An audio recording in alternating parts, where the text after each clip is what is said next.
sayyidina Umar ya ce ya jama'a ku ji tsoron Allah, in ba kwa ganin Allah, Allah yana ganin ku. Duk wanda ya san yana sana'a kai ya sa zamba ko ha'inci a ciki. Masu sai da nono suna ƙara ruwa, masu sai da kaza suna ƙara kaza, to man gashi ana falaisa minna.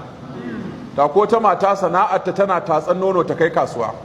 Sayyidina Umar kuma da daddare baya bacci, sai ya kewaye gari gaba ɗaya ga kowa ya kwanta, sai da ya kwanta daga baya.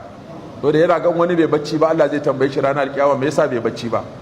To yana zagayawa sai tsaya a kofar wani gida, sai ya ji wata mata da tsohuwa da yarinya suna tattaunawa. Tana ce mata ƙara ruwa, in ji tsohuwa tana ce mai ƙara ruwa. Gobe kasuwa ta ce baba Umar ya hana. Ta ce to Umar ɗin ya ji mu ne ko ya san an yi? Ta ce Umar bai ji mu ba, bai sani ba, ai Allah da ya halarci Umar ya sani, shi kuma Umar yana ji. Ake wannan hirar. Sai ya ce a wa gidan alama, aka yi masa alama da safe, sai ya ce a zuwa ya sallama da su. Aka ce Umar ne ya zo da kansa. Ta ce wa wani Umar? Aka ce Amir Mumin. Ta ce shugaban musulmin duk duniya a kofar gidana, ni ko me nayi? Aka ce ki fito da, ya ce ana sallama. Ta fito ya ce na ji a ko ta yarinya a gidan nan. Ta ce wallahi jika ta ce babanta ya rasu.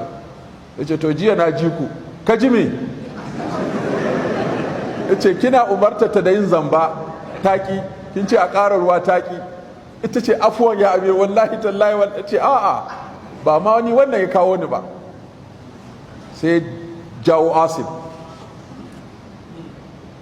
ya ce ɗana na zo nema aure. Wannan yarinyar da ni tana cewa ka a ƙara ruwa a cikin nono, a yi ha'inci, a yi zamba, shine na zo ina neman da Allah ke min alfarma ɗana ya aure ta. Irin wannan yaran ne ake samun 'ya'ya na gari su fito ta zuriyarsu. Shine Asim ya aure ta. Ita ta haifi kakar Umar ɗan Abdulaziz ta ɓangaren uwa. Shi sa ake son malam za ka yi aure ka cire son rai, wallahi ka cire son zuciya,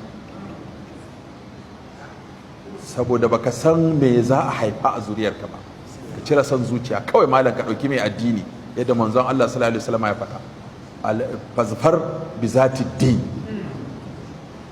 Kun ga dai yanzu gashi ba a duba doguwa ce, fara ce, gajeriya ce, gurguwa ce, mai kafa ce, duk ba abin da ya shafi sayyidina Umar.